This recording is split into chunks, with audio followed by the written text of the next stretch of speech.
haleluya haleluya. Mujya mbabwira ukuntu abapasiteri hari igihe batubeshya bari mu rusengero mukajya ngo ndababeshya. Uzi ko batazi gukoresha amarenga. Bwira mugenzi wawe ngo tuzabona Imana. Bwira mugenzi wawe ngo tuzabona Imana. No si bisobanuye iki?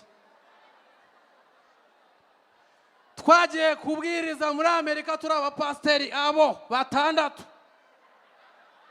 Tumara iminsi igera muri 7. Haleluya. We have to think. Mwandike note shiraho. Reka twagiye. Shiraho ibiceri igihumbi. Mwandike note mugari mushinga. Shiraho ibiceri igihumbi. Dukube icyatanu, dukube igihumbi. Tutarabona isoko tubonye miliyoni 1 n'igice. Miliyoni 1 n'igice nta soko ririmo. Utarashiramo ko ari bizabyara impanga. Aga igiceri kibyara umwana umwe. Urumva? Miliyoni 1 n'igice. Warangiza nga nyuma y'amezi 6 ya kontineri igiyemo bingahe? Reka tubaratana. Reka nkwereke kubera yuko urumva nago nzi gahunda z'ikigo cy'igihugu gishinzwe yoroheza mu mahanga bikomoka ku buhinzi n'ubworozi NAEB. Nuwo twabinyuza twavugana na NAEB bakadufasha kugira ngo bajye babitwohereza mu mahanga.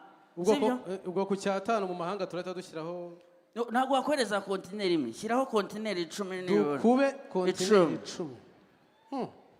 Nese miliyoni 15 ku itori imwe ibiceri utaguze wakuye muri karitsiye iwanyu ugashyiraho transport Rwanda ikabigutwarira ku buntu si ibintu birenze.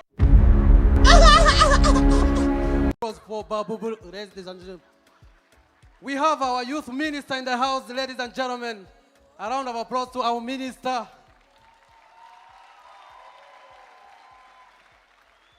So the next comedian is Rusine.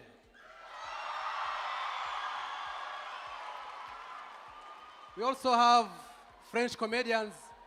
Hervé Kimenyi is here, Mamito, Kansime, you guys. We even have dancers.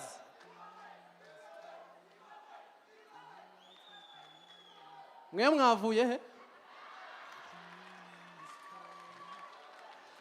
Abarokore barimo aha mukoma amashyi twumve.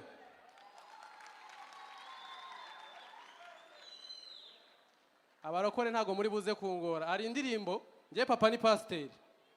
Hari indirimbo baririmba ngo nimba uri muri Yesu neza gumamo, nimba uri muri Yesu neza. Iye gumamo. Amingeza gumamo.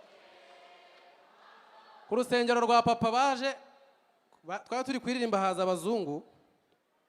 Noneho papa kubera ko yishyuye minerevare imuhenze arambwira ngo mfite umuhungu uzi Icyongereza arabibabwira. Arampamagara ngo iriya ndirimbo yishyire mu Cyongereza n'abanyamahanga bayumve. Mureke turirimbira abazungu bari aha ngaha n'abandi. Abantu batazi Kinyarwanda. For those who don't know Kinyarwanda, we are going to put that song in English. If you are in Jesus very well, remain. Anyway, if you are in Jesus very well, remain. Yeah, remain.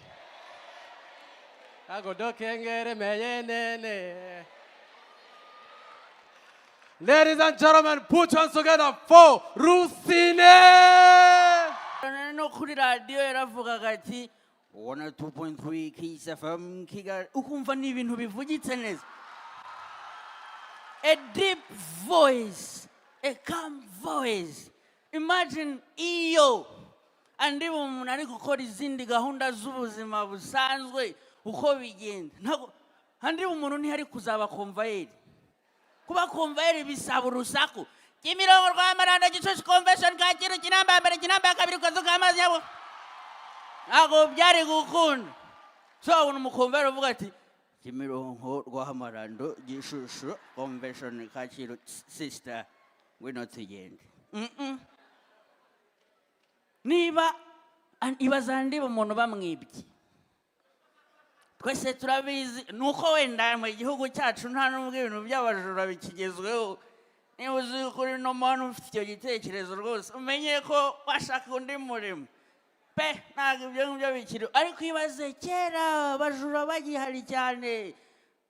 bamwe ubusa yari kubati baranyibye ntabwo byari gukunda. How are you? You're doing good? Last time when I was in this building, I was very broke. Mwibaze ko icyo gihe nategaga moto ndi n'umusitari, ariko ndashimira Imana ko uyu munsi noneho ngarutse ahangaha noneho ari njye uyitwaye.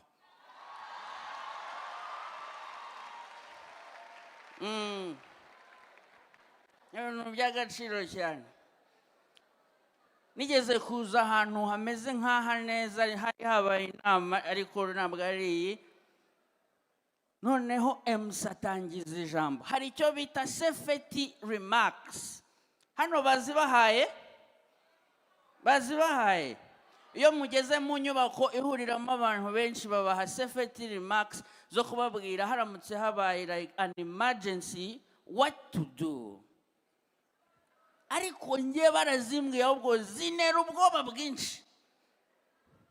Bati hano hari kizimyamwoto 26 muri buri nguni, hari imiryango 5 yo gukoresha mu gihe cy'inkongi. Igihe habaye ikibazo cyihutirwa byaba byiza uteruye ibintu bidafite amabatiri, nusohoka ntukoreshe elevator, ishobora kuba hahagarara bigateza ikibazo. Umuryango wihuta ugera ku masikariye n'uyu nguyu, abana n'abagore nibo babanza navuga birarangiye none turashize none. By the way, narize ntabona dukora ibintu mukayara gutwiza ni clinical psychology. I have a bachelor degree in clinical psychology. Ibijyanye n'imitekerereze ya muntu n'indwara zo mu mutwe. Muhigo wanjye wari ukuvuga ati nsoze nikorereho stage ndebe ko bikora.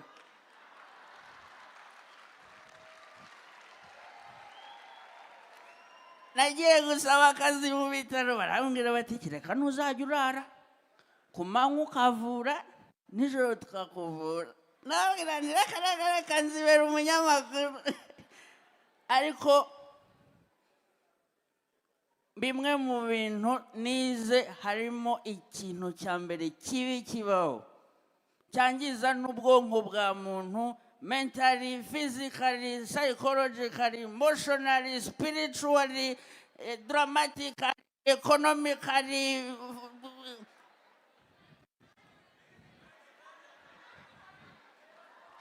accountably, everything. Icyo kintu ni alcohol. I swear, alcohol destroys your life. Not mine. I didn't drink. I'm just doing this to entertain you. Nikimenye muzana kuma gapima murebe.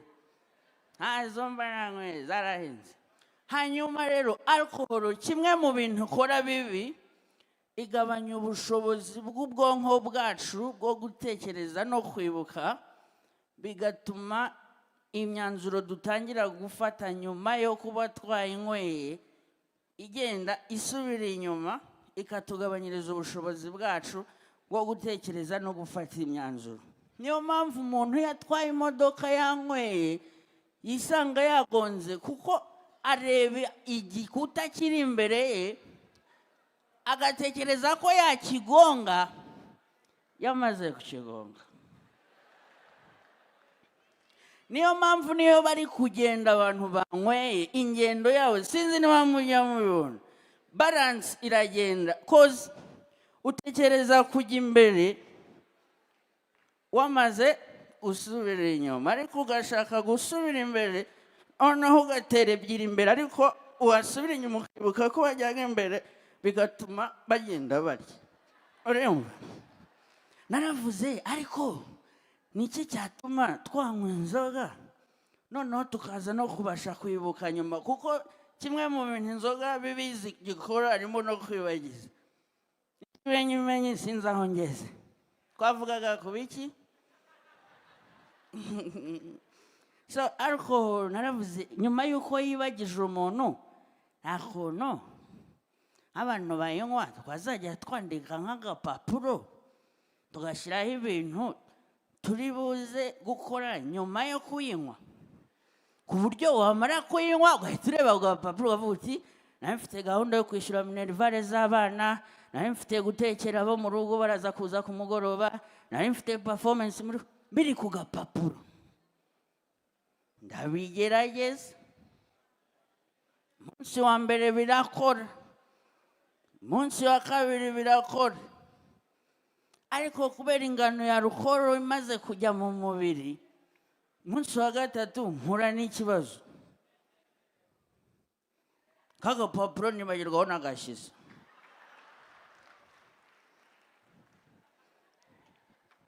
So ntabwo ari nziza. Batubwiye ngo cyane cyane n'ibyo turi kwiga muri iyi minsi muri Youth Connect, turi muri theme ivuga ngo jobs for youth through innovative skilling. And I was thinking, as a youth person, I want a job.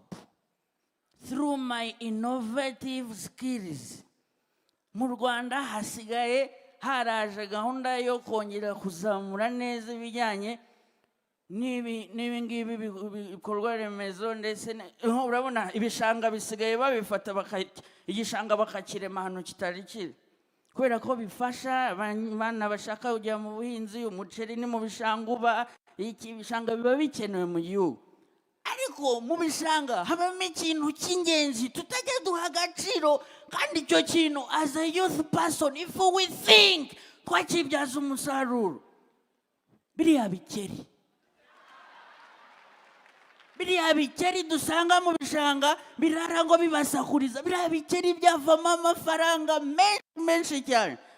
Aya makaminuza yose, minisita, simwajyaga mukora ama experience ku maswa zigiye zitandukanye mubaga, muri kwiga ibice by'icyo gisimba mumenya nuko giteye. Ibi bikeri byakoreshwa mu ma experiments n'ama experiences n'ama experts n'ama suspects n'ama respects. Tushobora kubikusanya tukajya tubihereza amakaminuza yo hano. Tujya twumva ngo hari ibihugu bimwe bibirya. N'umutungo ukomeye. Ngenda tekereza Merci ngwino tubaho umushinga w'ibikerisha. Hano hari abana bashobora kuva, umva nubona iwanyu igikeri ijye ugifata ugishyire ku ruhande ntukakice. Parike y'Akagera batubwira inyamaswa ziba muri ibikeri biracyari hasi, dukeneye ibikeri. Umva business y'ibikeri uko nayibabwiraga, ibikeri tekereza igikeri tugifatiye 35, uretse tubibare neza, bibare urebe ukuntu harimo amafaranga. Mwese ntabwo mwacuruza imyenda n'inkweto. Uretse igikeri tugifatiye angahe? 30. Okay, oya 35 harimo na Rwanda Revenue rega. Ushyiraho 50 ubwo hariho na TV. Kagifatira 50, sibyo? Hanyuma ugashyiraho ibyo zirya, ubwo zizarya iminyorogoto, ububiko, imiti n'ibiki byose, inkingo, kugira ngo zigikeri kirwaye Marburg. Ubwo byose ni ukubibanza ukabikuramo. Ubwo hose ahubwo tugire nk'igikeri, reka tugifatire icya 5 byose birimo. Byose birimo igikeri cya 5. Tekereza kontineri y'ibikeri ijyamo bingahe? Kontineri y'ibikeri ashobora kujyamo nk'ibikeri 1000. Oya ni bikeya. Urimo urabara ibihe bikeri? Ibi by'inzungu by'inyarwanda, ibi by'iwacu bingibi binini bya Nyamabondo. Fa gushyiraho iki? Nimba ari Nyamabondo ntabwo abari 1000. Reka tubari ibihumbi 100 by'ibikeri. Kontineri ni nini. Erega urabizi ko nitutegereza isoko ryabyo kugira ngo bigurwe niko biba bibyara. Si ngombwa kuzuza kontineri, ushyiramo bike bikazabyara. We have to think. Mwandike note, shyiraho. Reka twagiye. Shyiraho ibikeri 1000. Mwandike note mugari mushinga. Shyiraho ibikeri 1000. Dukube icya 5, dukube 1000. Tutarabona isoko tubonye miliyoni 1 n'igice. Miliyoni 1 n'igice nta soko ririmo. Utarashyiramo ko ari bizabyara impanga. Ntabwo igikeri kibyara umwana umwe. Urumva? miliyoni imwe n'igice n'igice warangiza nga nyuma y'amezi 6 ya kontineri igiyemo bingahe reka tubara 5 reka nkwereke kubera yuko urumva ntabwo nzi gahunda z'ikigo cy'igihugu gishinzwe iyorohereza mu mahanga ibikomoka ku buhinzi n'ubworozi NAEB n'uwo twabinyoza twavugana na NAEB bakadufasha kugira ngo bajye babitwoherereza mu mahanga ubwo ku cyatanu mu mahanga turahita dushyiraho ntabwo wakoreza kontineri imwe shyiraho kontineri 10 n'ibiro dukube kontineri 10 none se miliyoni 15 ku itori imwe ibikera utaguze wakuye muri karitsiye iwanyu ugashyiraho transport Rwanda ikabigutwarira ku buntu si ibintu birenze. Thank you ladies and gentlemen, my name is Rusine Patrick. Amashwe cyane kuri Rusine. Hey.